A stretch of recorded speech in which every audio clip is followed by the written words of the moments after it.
Capítulo 36. Lá se vai o bairro.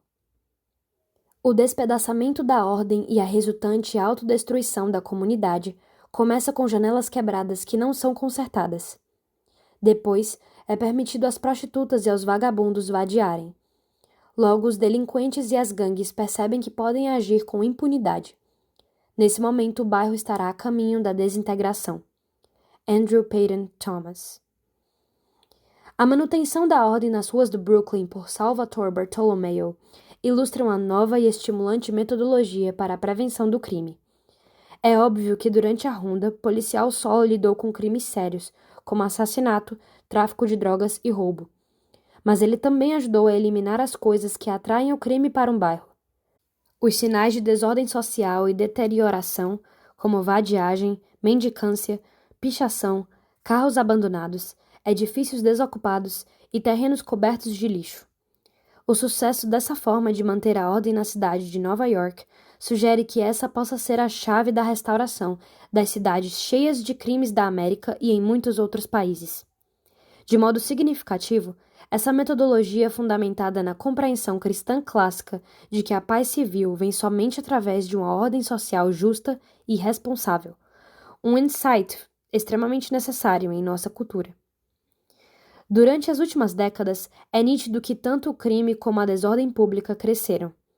Em primeiro lugar, na lista das causas está o deslocamento demográfico, que aconteceu quando os nascidos logo após a Segunda Guerra chegaram à adolescência propensos a crimes.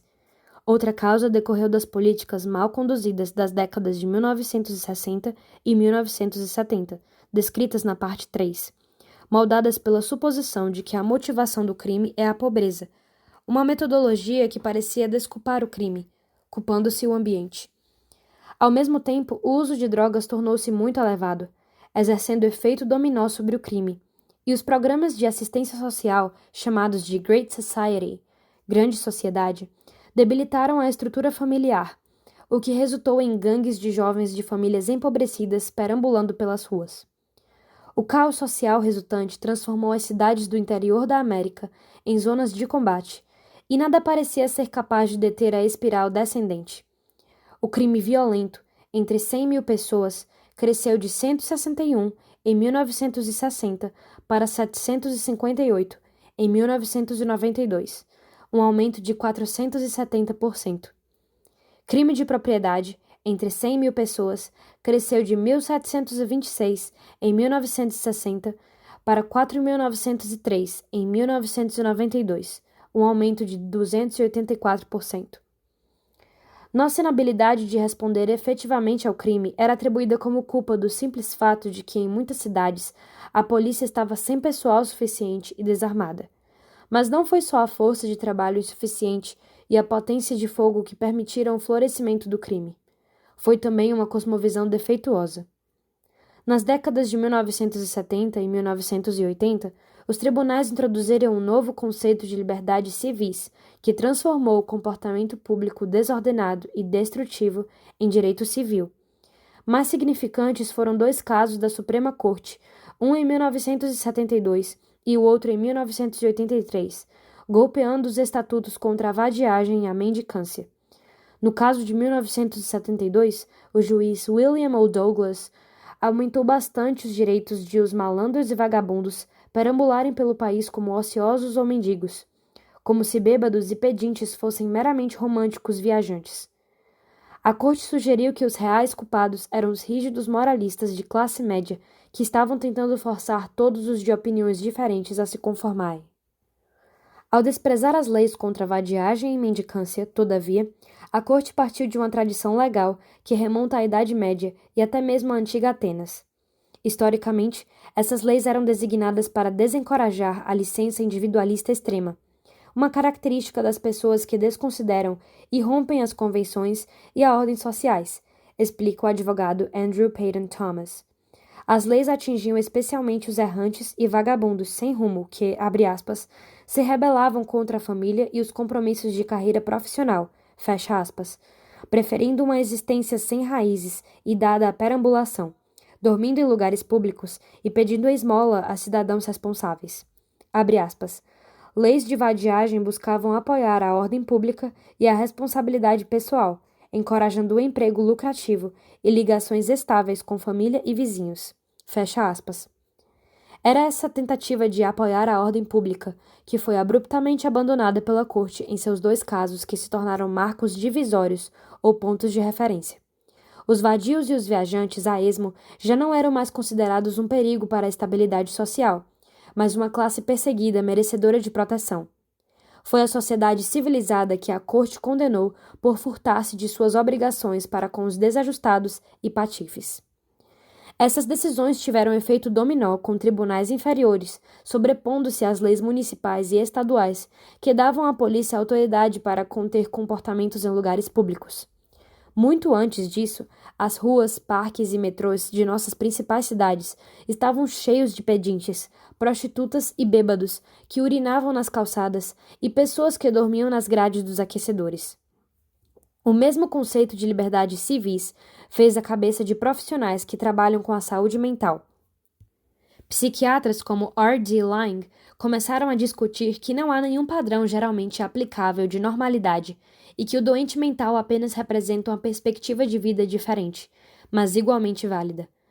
Os simpatizantes da liberdade civil começaram a retratar o mentalmente doente como apenas outro grupo oprimido, enquanto buscavam como meta o direito absoluto de todas as pessoas, sãs ou loucas, viverem pelas próprias percepções da realidade. A União das Liberdades Civis Americana, ACLU, sigla em inglês, abriu vários processos em favor desses doentes. O resultado foi um volumoso movimento para desinternar os doentes mentais, libertando uma quantidade enorme de pessoas instáveis e desorientadas nas ruas das cidades do país. Muitas tornaram-se imediatamente sem tetos, frequentemente agindo de forma a ameaçar ou intimidar os cidadãos comuns. Assim, ao mesmo tempo que o crime alastrava-se e os doentes mentais assumiam os parques e outros espaços públicos, os tribunais algemavam a polícia em sua capacidade de restringir o comportamento antissocial e desordenado. O símbolo da época era o selvagem da Rua 96, um veterano viciado em crack que durante anos perseguiu mulheres, empurrou pessoas na frente de carros e aterrorizou na parte superior oeste de Manhattan, porque as autoridades estavam impossibilitadas de encarcerá-lo ou interná-lo em instituição apropriada. Por vezes, em todo o país, tais incidentes enviaram um claro sinal de que as autoridades estavam impossibilitadas ou pouco dispostas a prevenir menores formas de desordem, e, portanto, era improvável que também prevenissem grandes crimes. Como resultado, os cidadãos obedientes à lei começaram a mudar-se das cidades, enquanto os transgressores da lei transferiam-se para elas. Afinal, se esperamos restaurar nossas cidades, temos de entender e criticar a cosmovisão que provocou essa desordem. A visão romanceada de liberdades civis foi o resultado direto da rejeição da doutrina bíblica da criação, que ensina a terem os seres humanos sido criados para viver em comunidade, e da substituição do Jardim do Éden pelo hipotético estado de natureza. Veja a discussão anterior no capítulo 33. Nesse mito secularizado das origens humanas, os indivíduos são a única realidade final, e os seus direitos triunfam sobre de todos os outros. As exigências de ordem pública são extrapoladas pelas demandas imperiosas de autonomia individual. Assim, as liberdades civis vieram a ser definidas em condições excessivamente individualistas, negando o direito de as comunidades promoverem os seus valores ou insistirem em padrões de comportamento público. Essa definição foi adotada por sociólogos, agressivamente promovida por organizações de liberdades civis, enredou-se por sentenças em tribunais e finalmente foi até mesmo aceita pela polícia. Por esse motivo, a solução não é simplesmente uma questão de construir mais prisões e encarcerar mais criminosos. Realmente, a América experimentou esse caminho. Os anos de 1970 apresentaram o maior surto de construção de prisões na história de nosso país. Discursos fervilhados com slogans de lei e ordem e agindo com dureza contra o crime eram os vencedores nas campanhas. Aumentaram os aprisionamentos, os cárceres ficaram lotados, e ainda assim o crime continuou subindo. Então, no início dos anos de 1980, um avanço inovador surgiu, quando os cientistas sociais George Kelly e James Q. Wilson desenvolveram o que foi conhecido como a teoria da janela quebrada. Eles descobriram que se uma janela quebrada em um edifício é deixada sem conserto, logo todas as janelas serão quebradas. Por quê?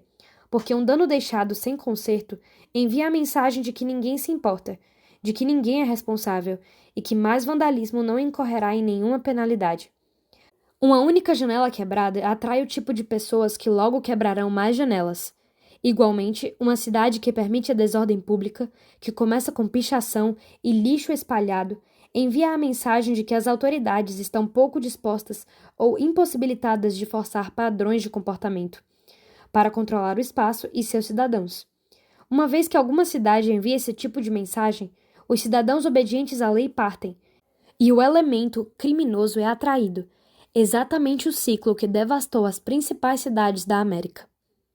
No início dos anos de 1990, o chefe de polícia de Nova York, William Bratton, apaixonou-se pela teoria da janela quebrada e persuadiu o prefeito recém-eleito, o durão ex-promotor Rudolph Giuliani, a dar uma oportunidade de experimentá-la.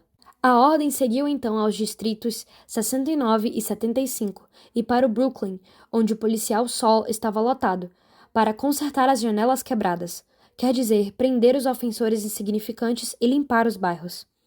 A polícia adotou a política de tolerância zero para qualquer violação da ordem pública, e durante o processo, logo foi descoberto que há de fato uma rede sem costura, uma reação em cadeia entre controlar o crime insignificante e conter os grandes crimes. Considerando que antes ignoravam quem saltava as roletas dos metrôs, os policiais agora passaram a prender os ofensores, os quais, sempre que não eram presos, acabavam tornando-se assaltantes. Considerando que antes fechavam os olhos para violações menores de tráfego, agora paravam todos os infratores, o que frequentemente conduzia à descoberta de drogas e armas nos carros. Eles afugentaram mendigos e pedintes, muitos dos quais eram intermediários de traficantes esperando vender drogas. Em 3 anos, no distrito de 75, antes um dos lugares mais perigosos da América, o número de homicídios caiu de 129 para 47. Os defensores das liberdades civis atacaram várias vezes o programa de prevenção de crimes de Bratton, processando o Departamento de Polícia de Nova York e citando as decisões anteriores da Suprema Corte para argumentar que o programa focaliza certas pessoas simplesmente por serem pobres ou sem teto. Mas Bratton planejara cuidadosamente a sua política para somente penalizar o comportamento, e não a situação, por exemplo, os desabrigados. Assim, os tribunais impugnaram a ação dos libertários. Algumas pessoas suspeitam que os juízes também estavam sendo sensíveis à opinião pública que clamava pelo fim do caos. Cidades ao redor do país começaram a imitar Nova York, com resultados igualmente dramáticos. Os políticos eram lépidos em fazer alarde do sucesso em qualquer lugar que pudessem encontrar uma máquina fotográfica ou microfone. Era como se tivessem descoberto o Santo Graal, a tão almejada resposta contra o crime. Ainda assim, tudo que Giuliani e os outros descobriram é uma verdade bíblica bem estabelecida e fundamental. Verdadeiro Shalom. Milhares de anos antes da teoria da janela quebrada, os judeus já tinham captado a ideia no Shalom. Embora popularmente traduzida por paz, as conotações do termo são realmente muito mais amplas do que a ausência de hostilidades. Shalom refere-se à paz em sentido positivo, o resultado de uma comunidade corretamente ordenada. Quando as pessoas vivem juntas de acordo com a moral de Deus, em Shalom, ali há civilidade e harmonia. O melhor modo de reduzir o crime é não reagir depois do fato com castigos e reabilitação, mas desencorajá-lo antes que aconteça, criando uma vida em comunidade civilizada e ordenada. A base bíblica para essa metodologia é a doutrina da criação, que nos fala que fomos criados para viver em comunidade. Ao contrário da noção de um estado de natureza, com sua guerra de todos contra todos, a Bíblia ensina que não somos indivíduos autônomos.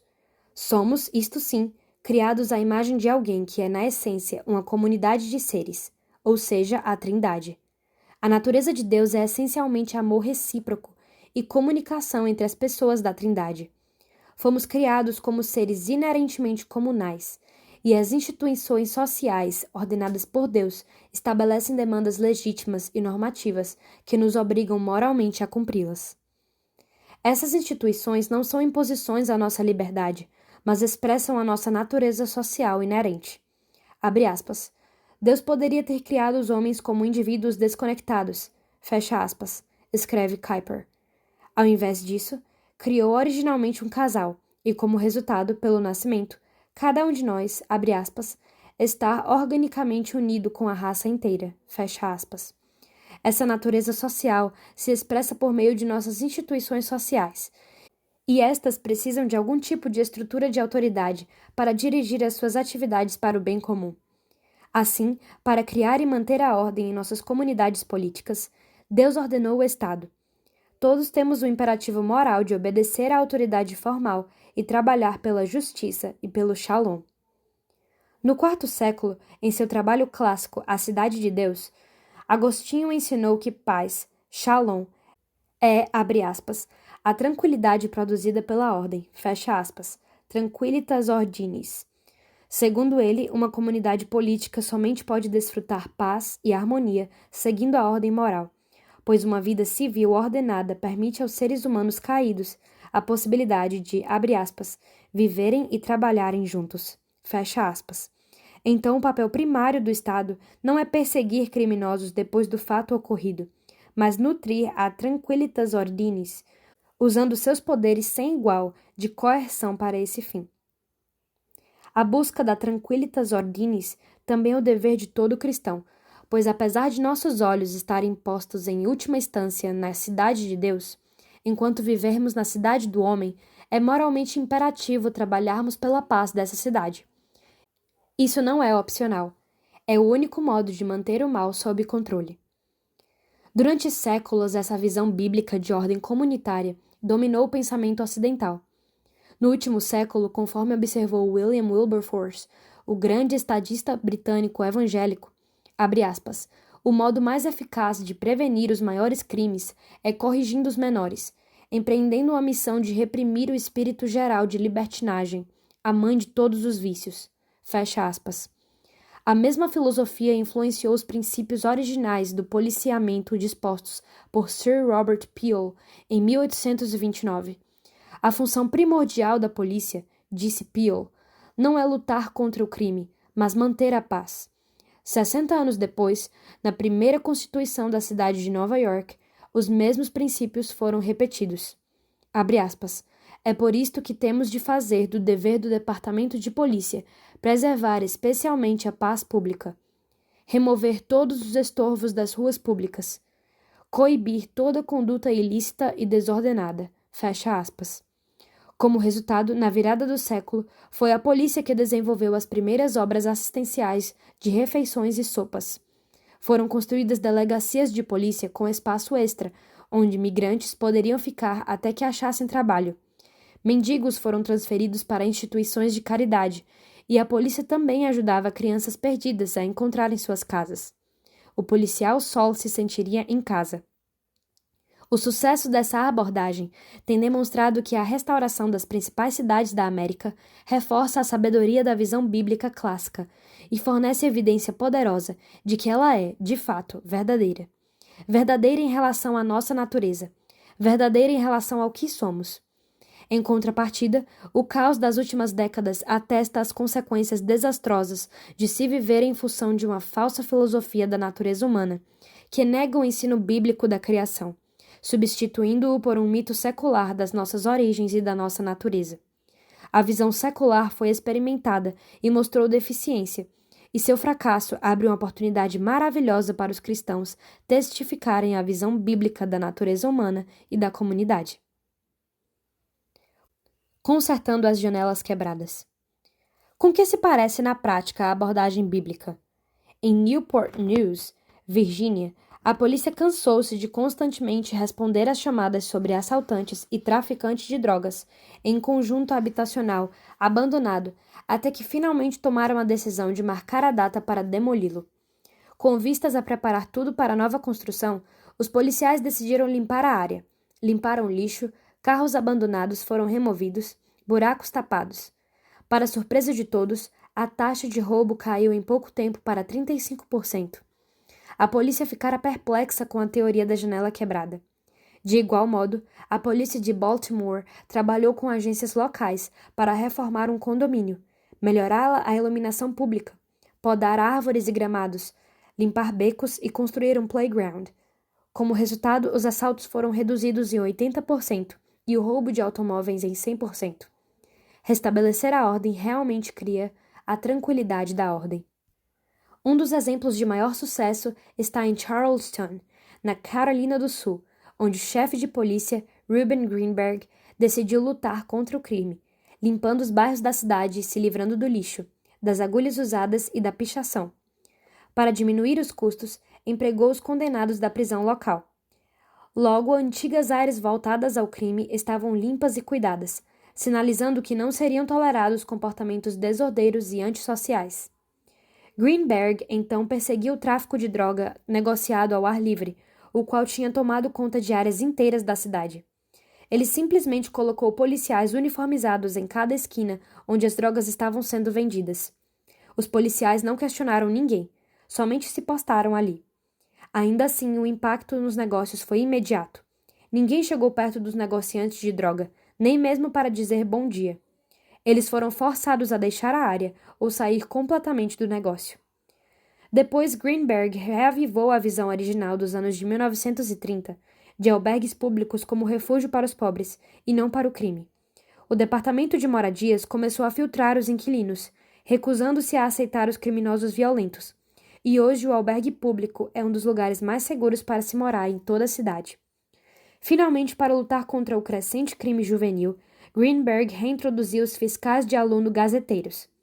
Se as crianças em idade escolar fossem flagradas em qualquer lugar na cidade durante o horário escolar, um fiscal seria enviado a buscá-las e devolvê-las à escola.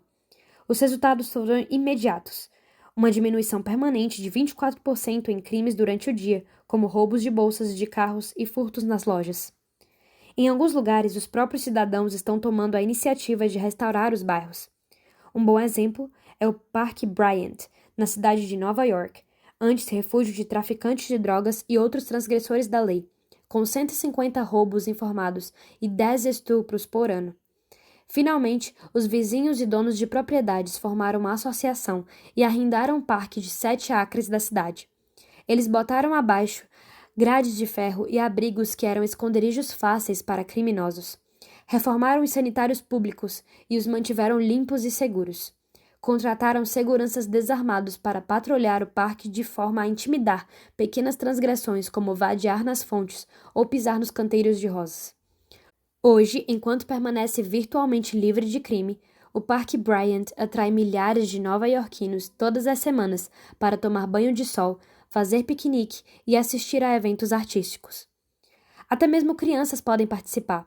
Alguns anos atrás, em Montgomery, Alabama, 50 adolescentes cristãos armados com alicates de jardinagem e cortadores de erva daninha desceram a um bairro formado, em sua maioria por pessoas idosas, determinados a aparar os arbustos enormes que forneciam esconderijo para vândalos, assaltantes e ladrões. As crianças apararam árvores, afilaram arbustos baixos e até mesmo substituíram luzes e instalaram olhos mágicos nas portas. O projeto foi chamado de Mocidade contra o Crime, organizado pelo grupo Vizinhos que se Importam, um ministério do Prison Fellowship, que mobiliza igrejas para ajudar as vítimas de crime. Por que o estabelecimento da ordem funciona tão bem como um preventivo contra o crime? Porque expressa uma ordem moral subjacente e mostra que a comunidade está disposta a impor essa ordem. Tal é o que se descobriu em um dos maiores estudos empreendidos das causas do crime e da delinquência. Pesquisadores da Universidade de Harvard, do Instituto Kaiser e da Universidade de Chicago uniram-se para pesquisar 382 bairros de Chicago, todos com diferenças étnicas, raciais e econômicas. Eles não descobriram nenhum fio em comum na demografia tradicional. Em algumas comunidades minoritárias, o crime era elevado, enquanto em outras era baixo. O mesmo se relacionava com a pobreza. O único padrão em comum descoberto pelos pesquisadores foi que a taxa de violência era menor em áreas que tinham um forte sentimento de valores de comunidade e uma vontade de impor esses valores no espaço público. Por exemplo, onde os vizinhos sentiam-se livres para intervir e disciplinar crianças que gazeteiam a escola ou picham as paredes ou ainda se agrupam nas ruas. Em outras palavras, até mesmo as comunidades menos favorecidas podem superar condições adversas se têm valores comuns e se estão dispostos a impô-los, especialmente entre os jovens. Conforme foi definido por um repórter do Boston Globe, com um pouco de ironia, o nível de violência é principalmente influenciado por coisas como estar disposto a cuidar das crianças e da vida dos outros.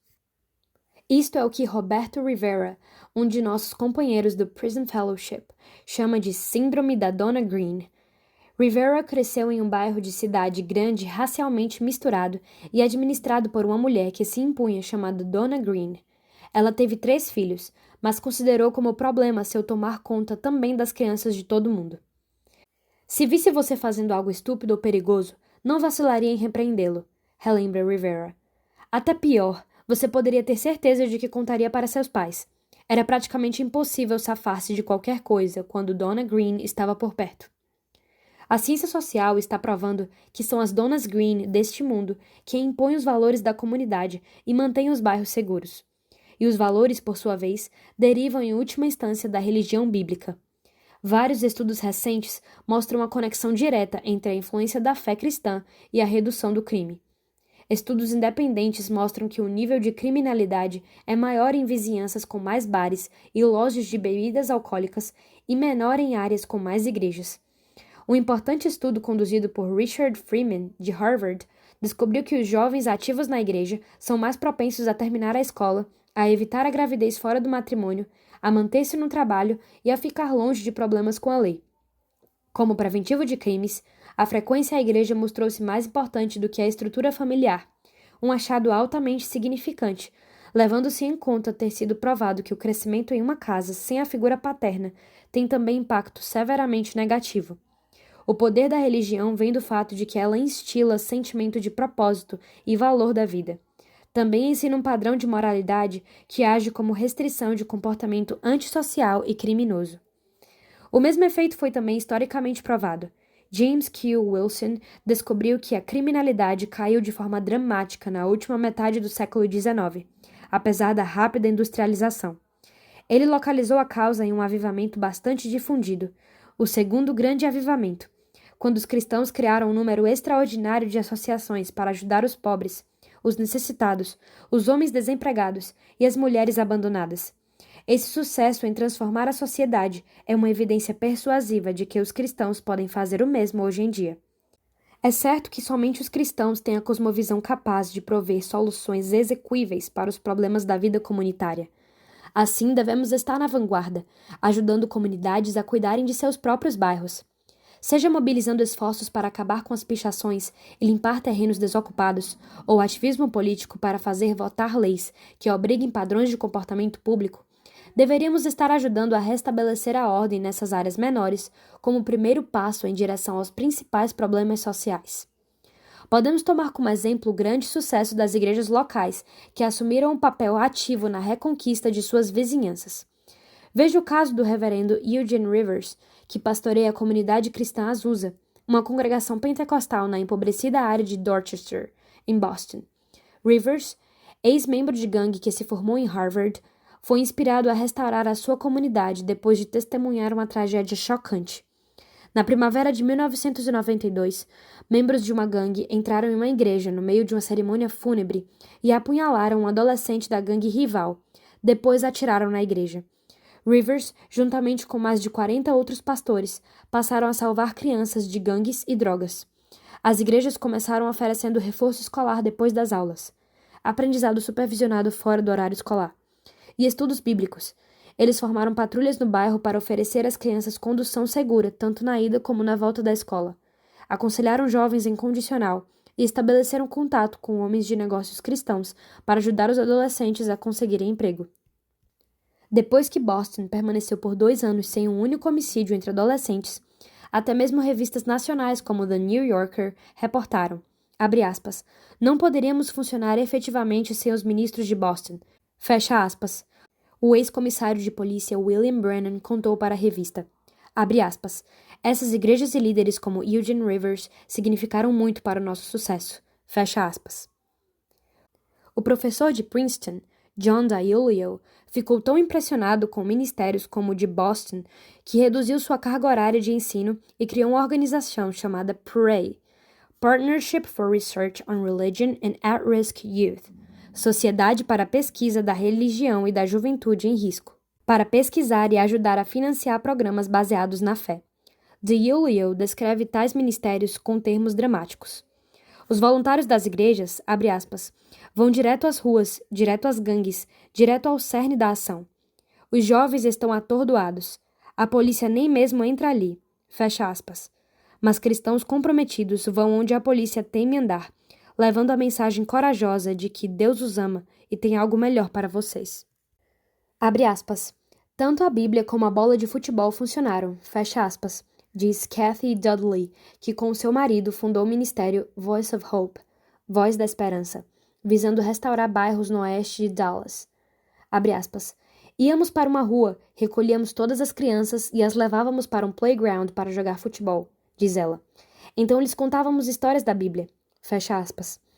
A partir daquela primeira bola de futebol, a Voz da Esperança cresceu como um próspero programa de desenvolvimento da comunidade, com reforço escolar após as aulas, treinamento profissional, reabilitação de moradia, clínica dentária, uma loja de frugalidades e uma loja de presentes.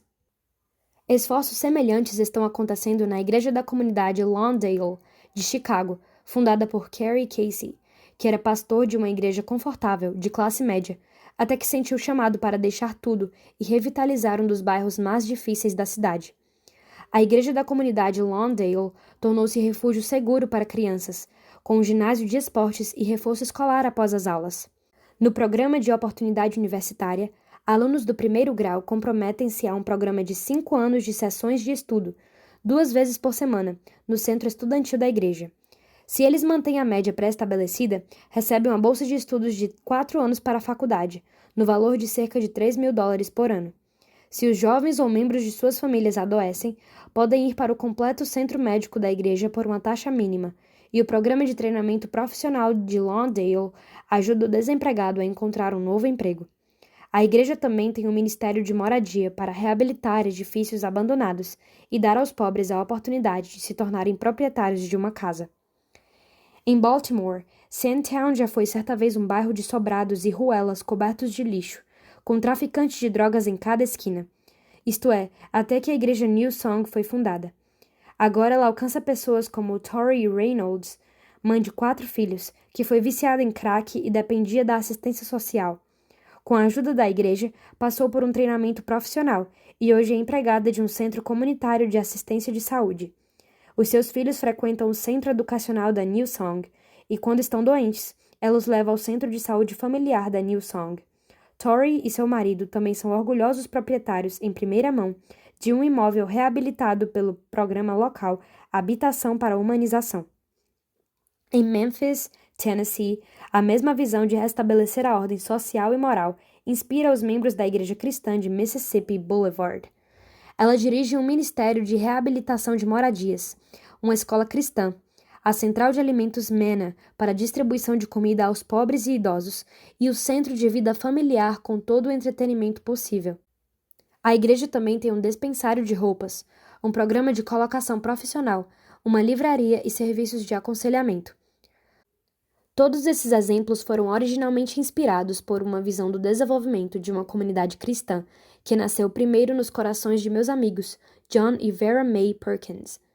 John cresceu colhendo algodão no Mississippi, sofreu agressões durante o movimento dos direitos civis e então fundou o Ministério Voz do Calvário, em Mendenhall e Jackson, no Mississippi.